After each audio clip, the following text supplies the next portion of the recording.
اللہ الرحمن الرحیم۔ اسلامی حدیث چینل کے دیکھنے والوں اس مولوی کی بکواس سنیں۔ نمبر 1 جو اس وقت پورے ملک میں آپ سمجھ لیں ٹاپ کے اوپر ایشو ڈسکس ہو رہا ہے وہ رجب بٹ کے حوالے سے جو ایک ولاگر ہیں اور فیملی ولاگز بناتے ہیں ان کے اوپر توہین مذہب کی ایک دفعہ لگی ہے 295A، اس کے اوپر میں نے ڈسکشن کرنی ہے۔ اور ایک مشہور فیملی ولاگر رجب بٹ صاحب حافظہ اللہ تعالی من الجنۃ والناس، جنہوں نے بڑے تھوڑے عرصے کے اندر بڑی شہرت کمائی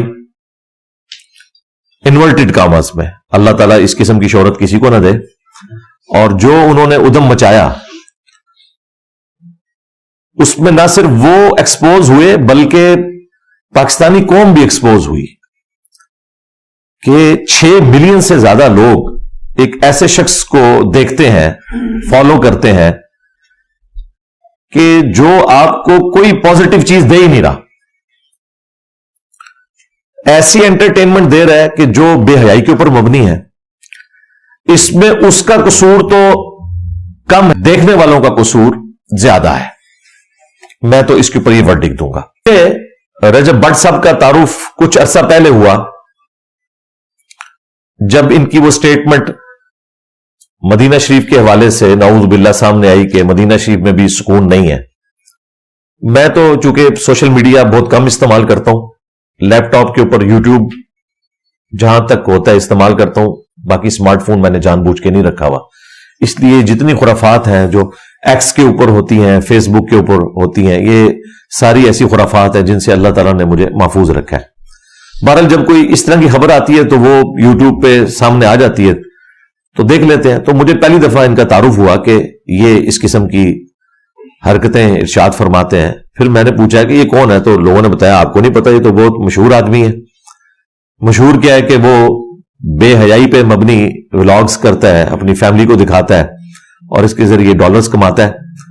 تو میں اس میں پہلے نمبر کے اوپر مجرم پاکستانی عوام کو سمجھتا ہوں کہ جو ایسے لوگوں کو پروموٹ کرتی ہے کہ 6 ملین سے زیادہ اس کے سبسکرائبر ہو چکے ہیں اور اس کی ہر ویڈیو ملینز میں جا رہی ہے۔ تو اس سے ایک ہمارے اجتماعی ذہن کی عکاسی ہوتی ہے کہ ہمارے لوگ کیا دیکھنا چاہتے ہیں۔ رمضان شریف میں میں سمجھتا ہوں کہ ان سارے شیاطین کا جو بڑا بھائی ہے شیطان لعین، وہ قید ہے، اس کی قید کا فائدہ اٹھاتے ہوئے جو لوگ اس قسم کے لوگوں کو فالو کرتے ہیں وہ اپنے اس گناہ سے توبہ کریں۔ تو میں نے اسے آج تک کبھی ٹاپک نہیں بنایا تھا، ایک دفعہ لائیو سیشن میں کوئی کوشچن ہوا تو میں نے اسے ایڈریس کیا، کیونکہ میں یہ سمجھ رہا تھا کہ اس کو میں اگر ٹاپک بناتا ہوں تو اس میں بعض اوقات اس قسم کی غلیظ گفتگو سمجھانے کے لیے، ایکسپوز کرنے کے لیے کرنی پڑ جاتی ہے جو ہمارے اس پلیٹ فارم کے شان نشان نہیں ہے، اس لیے میں اسے اوائڈ کرتا رہا۔ لیکن بڑے سنجیدہ قسم کے لوگوں نے، جن سے عام لوگ یہ ایکسپیکٹ نہیں کر رہے تھے کہ وہ اس کو ٹاپک بنائیں گے، انہوں نے بھی اس ولاگنگ کو ڈسکس کیا اور کنڈیم کیا، جس میں ہمارے جو دوست ہیں سید مزمل بھائی جو ہیں، ان کا اپنا آفیشیل چینل ہے ماشاءاللہ، ان کی بھی کافی ویورشپ ہے، انہوں نے کنڈیم کیا، حالانکہ وہ سیکولر مائنڈ رکھتے ہیں لیکن پھر بھی انہوں نے ایٹ لیسٹ اس چیز کو ہائی لائٹ کیا کہ اس کو دیکھ کے آپ لوگ حاصل کیا کر رہے ہیں، صرف اپنے مینٹل ماڈلز جو ہے وہ بدل رہے ہیں، فرسٹریشن میں ہی اضافہ کر رہے ہیں۔ اور اس کے بعد ہمارے ایک اسٹوڈنٹ ہے علی عمران بٹ صاحب، ان کا بھی چینل ہے علی کی آواز کے نام سے، انہوں نے کافی سارے اس کے اوپر ولاگز کیے ہیں، وہ آپ ان کے چینل پہ دیکھ سکتے ہیں۔ میں آج پہلی دفعہ اس کو اس حوالے سے ڈسکس کرنے جا رہا ہوں اور اس کے پیچھے ریزن کیا تھی وہ میں نے آپ کو بتا دی۔ علمی پوائنٹ نمبر 2،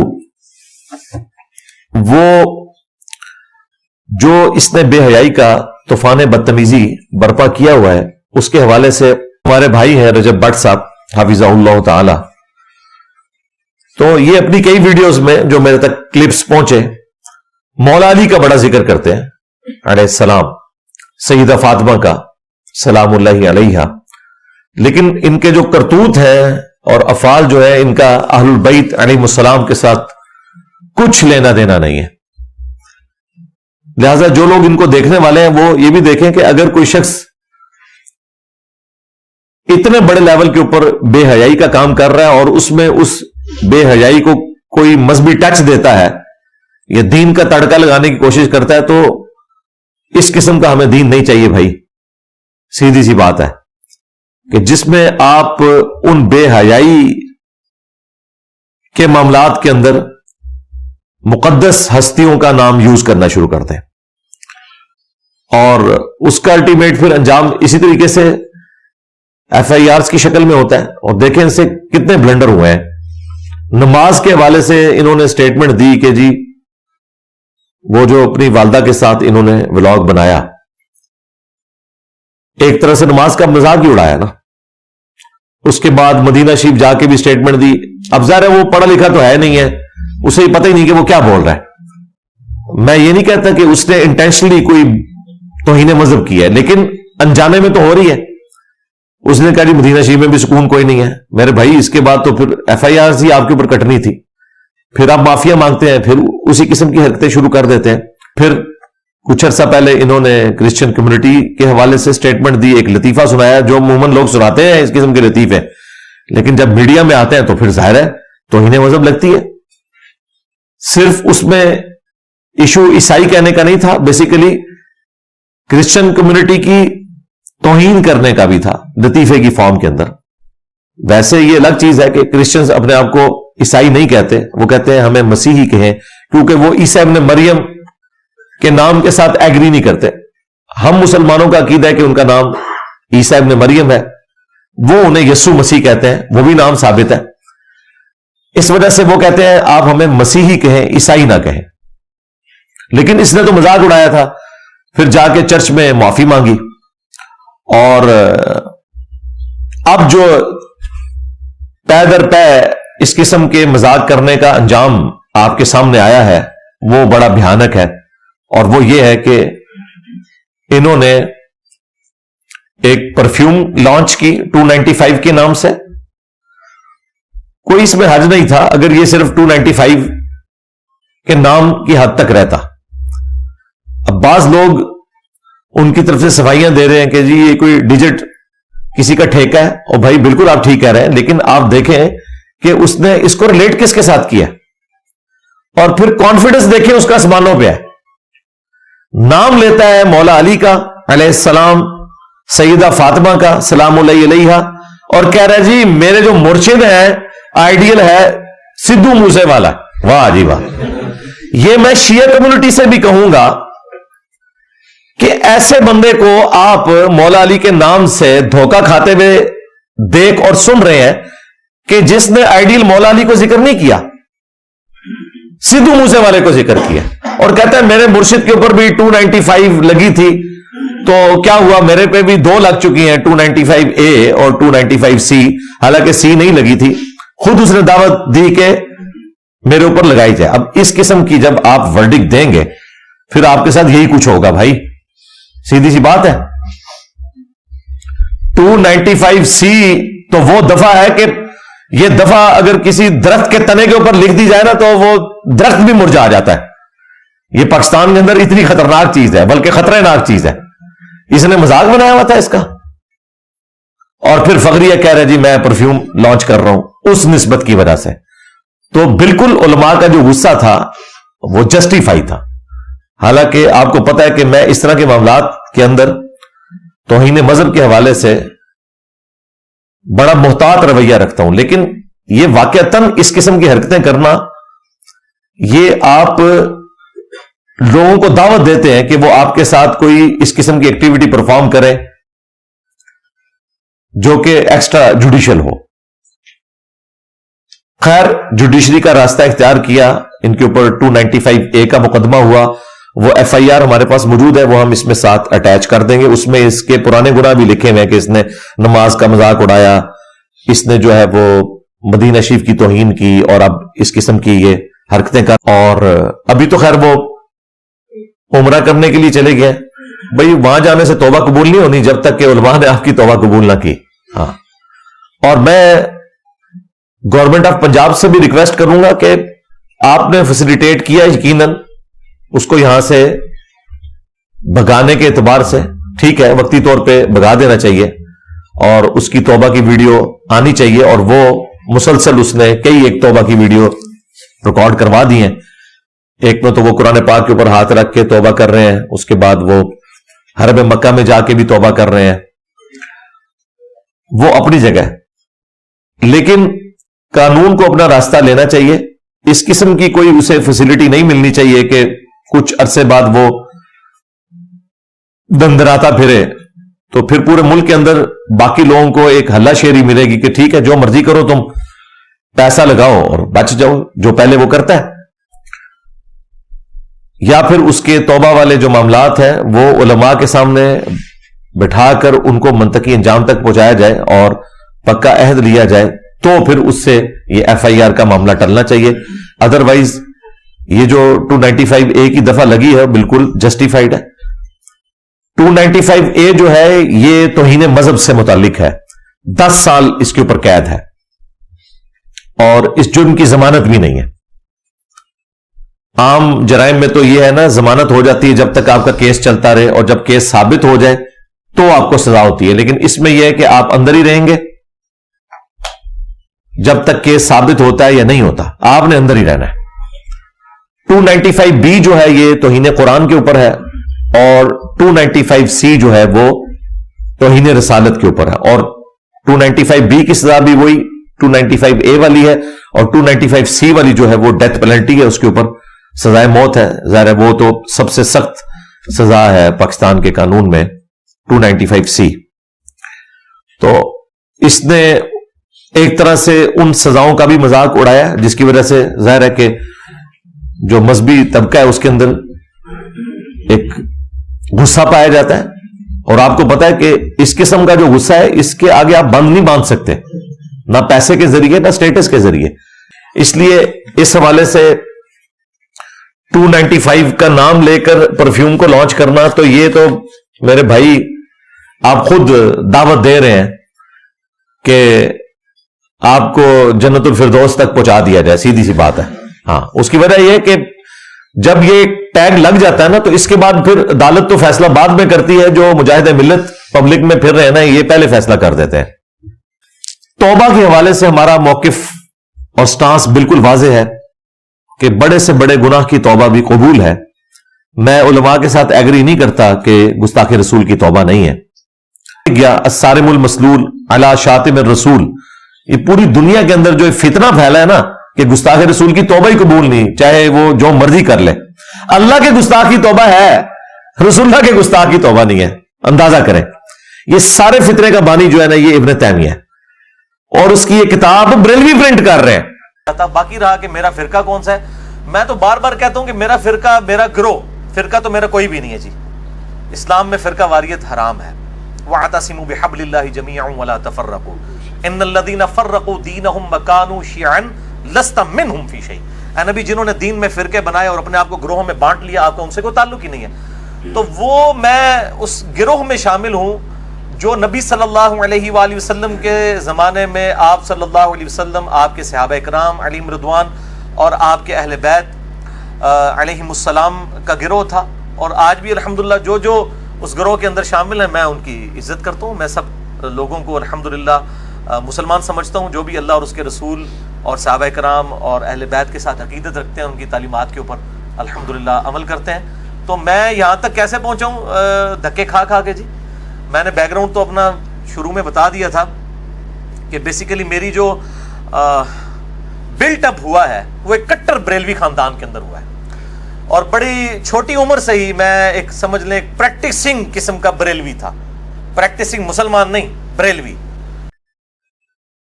ترجمہ بریلویوں نے کیا ہوا ہے، اور یہ حیران کن بات ہے کہ اس کے وکٹم خود اہل حدیث بنتے ہیں. اس لیے میں اہل حدیثوں کو کہتا ہوں کہ اپنے امام کو پٹو جس نے یہ کتاب لکھ کے، جس میں اکثر جعلی روایتیں اس نے اور عجیب و غریب رزلٹ نکالے ہوئے. وحید الدین خان صاحب رحمہ اللہ تعالی انڈیا میں بہت بڑے سکالر تھے. انہوں نے شاتم رسول کی سزا ایک کتاب لکھی ہے، اس میں اس کتاب کا پوسٹ مارٹم بھی کیا ہے. میں نے بھی 1-2 ویڈیوز کے اندر اس کو ڈسکس کیا ہے، آج ٹاپک نہیں ہے. تو یہ سارے کا سارا معاملہ اس کتاب کے ذریعے پھیلا. لیکن جب ان کے اپنے گھروں تک آگ پہنچتی ہے نا تو پھر انہیں توبہ بھی یاد آ جاتی ہے. اور بریلوی مکتب کے حوالے سے تو میں اسپیسیفکلی انہیں اس حوالے سے یعنی جھنجھوڑوں گا جو انہوں نے پبلک کے اندر اس قسم کی چیزیں مشہور کر دی. ویسے یہ جو آج کل ایک پوسٹ چل رہی ہے نا ڈاکٹر اشرف آصف جلالی صاحب کے حوالے سے, وہ انہوں نے اس کا انکار کر دیا. انہوں نے کہا یہ ہماری پوسٹ نہیں ہے ہمیں بدنام کرنے کے لیے. اس میں لکھا ہوا تھا کہ اسے فی الفور سزا دی جائے اور اگر آپ نے سزا نہ دی تو کوئی ممتاز قادری اٹھے گا اور اسے اس کے انجام تک پہنچا دے گا. میں بڑا حیران ہوا کہ یار یہ ابھی جیل کاٹ کے آیا ہے اشرف جلالی, اور پھر اس نے اس قسم کی پوسٹیں لگانی شروع کر دی ہیں. تو اس پہ 3 نمبر لکھے تھے, ہم نے تینوں پہ رابطہ کیا, کوئی جواب نہیں ملا. پھر میں نے کچھ لوگوں کی ڈیوٹی لگائی, الٹیمیٹلی ہمیں جواب ملا کہ انہوں نے آفیشیلی پوسٹ لگائی ہے کہ یہ ہماری بنائی ہوئی پوسٹ نہیں ہے, لہذا یہ آپ کلیئر کر لیں. جلالی صاحب نے کوئی فتویٰ نہیں دیا کہ اسے قتل کر دیا جائے, یہ لوگوں نے ان کی طرف سے فتویٰ مشہور کر دیا. اس پر تر رہا یہ کہ یہ پورا بریلوی فرقہ جس بنیاد پہ کھڑا ہے وہ اعلی حضرت احمد رضا بریلوی صاحب ہے, المتوفا 1921 عیسوی. ان کا اپنا فتویٰ آپ کو پتا کیا ہے کہ گستاخ رسول کو کوئی بھی شخص خود قانون کو ہاتھ میں لے کر قتل نہیں کرے گا, یہ حاکم وقت کا کام ہے کہ اسے قتل کروایا جائے. یہ فتویٰ انہوں نے فتاوی رضویہ میں بھی لکھا ہے, فٹ نوٹ پہ انہوں نے لکھا, کیونکہ اس علماء عرب نے کہا کہ یہ جو دیوبندی علماء ہے نا حاکم وقت کا کام ہے کہ ان کو قتل کروائیں, کہ جنہوں نے اس قسم کی بکواسیات اپنی کتابوں میں لکھی ہیں. تو اعلیٰ حضرت نے نا اس کے نیچے فٹ نوٹ لکھا ہے کہ یہ صرف حاکم وقت کا کام ہے کہ میرا کوئی چاہنے والا یہ کام نہ کرے. حالانکہ اس وقت انگریزوں کی حکومت تھی, شاید اس وقت چونکہ انگریزوں کی حکومت تھی اس لیے اعلیٰ حضرت کو بھی پتا ہوگا کہ انگریزوں نے نہیں چھوڑنا, وہ تو پکڑ لیتے تھے. انہوں نے تو غازی مدین کو بھی نہیں چھوڑا تھا, یعنی قانون کو تو اوبے کرنا ہے.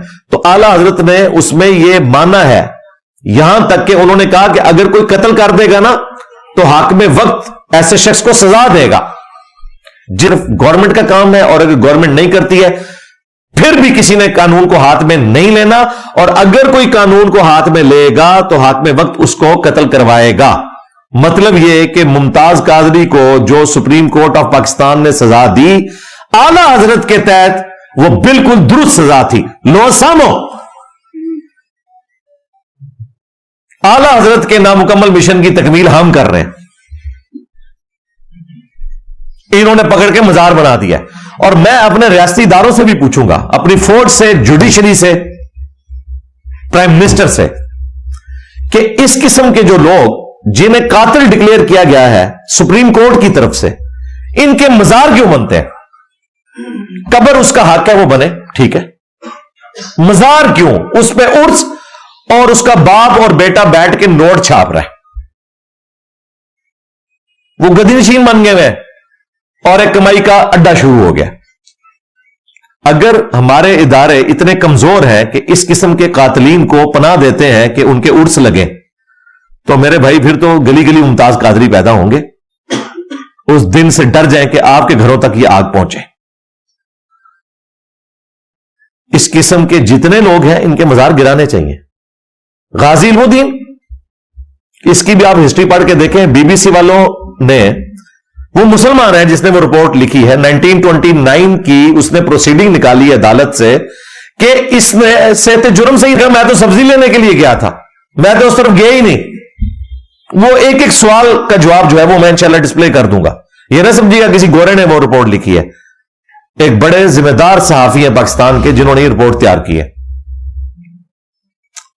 اور یہاں پہ ہمیں بچپن سے جناب بتایا جا رہا ہے کہ جی ڈاکٹر اقبال فرماتے تھے کہ جی ترکھانا دا منڈا نمبر لے گیا, یعنی بڑھئی کا لڑکا جو ہے نمبر لے گیا. یعنی وہ یہ خواہش کا اظہار کرتے تھے کہ کسی مولوی کے حصے میں, یا ڈاکٹر اقبال خود سمجھتے تھے کہ میرے حصے میں اس عادت نہیں آئی ہے کہ میں اس گستاخ کو قتل کروں, ترکھانا دا منڈا نمبر لے گیا. تو ڈاکٹر صاحب تسی صرف شعر ہی کہندے رہ گئے ہو کہ محمد سے وفات ہونے تو ہم تیرے ہیں, یہ جہاں چیز ہے کیا لوہو قلم تیرے ہیں, بس صرف شعر ہی کہندے رہ گئے ہو, شکر کرو تہاڈے متھے نہیں لگائے. اس قسم کے سارے کیسز عدالتوں میں طے ہوں گے. کسی کا کام نہیں کہ وہ قانون کو ہاتھ میں لے, یہاں ہیرو بنا کے پیش کیا جاتا ہے. ایک اہل حدیث عالم نے مجھے فون کیا جب ممتاز قادری کی پھانسی ہوئی، اور مجھے کہنے لگے کہ میرے نمازی جو ہے وہ زور لگا رہے ہیں کہ اس کا غائبانہ نماز جنازہ پڑھانا ہے، تو آپ کیا کہتے ہیں؟ میں نے کہا یہ آپ اپنا غائبانہ نماز جنازہ پڑھا رہے ہوں گے، کیونکہ آج ممتاز قادری قبر سے نکل آئے اور اسے اختیار دیا جائے تو سارے اہل حدیثوں کو بھون کے رکھ دے، کیونکہ وہ تو گستاخ رسول سمجھتے ہیں تم لوگوں کو۔ اعلیٰ حضرت نے احکام شریعت میں لکھا ہے کہ دیوبندی، اہل حدیث، شیعہ اور قادیانی کافروں کو ان کے ساتھ ذکر کیا ہے۔ یہ 1,00,000 دفعہ بھی اللہ کا نام لے تو ذبیحہ مردار رہے گا، البتہ یہود و نصارہ کا ذبیحہ، اور یہ سب کے سب مرتد ہے، یعنی واجب القتل۔ اعلیٰ حضرت تو واجب القتل سمجھتے ہیں دیوبندیوں کو، اہل حدیث کو، شیعہ کو، اور قادیانیوں کے ساتھ ذکر کرتے ہیں، اور یہود و نصارہ کو ان سے بہتر سمجھتے ہیں۔ اندازہ کرو، میرے بکس میں آج یہ پینگے بڑھا رہے ہیں آپس میں۔ تو اللہ کا شکر ہے وہ پھر عالم دین سمجھدار تھے، 60+ تھے، اور وہ پاکستان لیول کے عالم دین ہیں، میں ڈسکلوز نہیں کرنا چاہتا ورنہ اہل حدیث کے کان کھڑے ہو جائیں گے۔ تو پھر انہوں نے نماز جنازہ نہیں پڑھایا ممتاز قادری کا، لیکن جن لوگوں نے پڑھایا تو سمجھ لیں اپنے ہی جنازے پڑھائے ہیں انہوں نے۔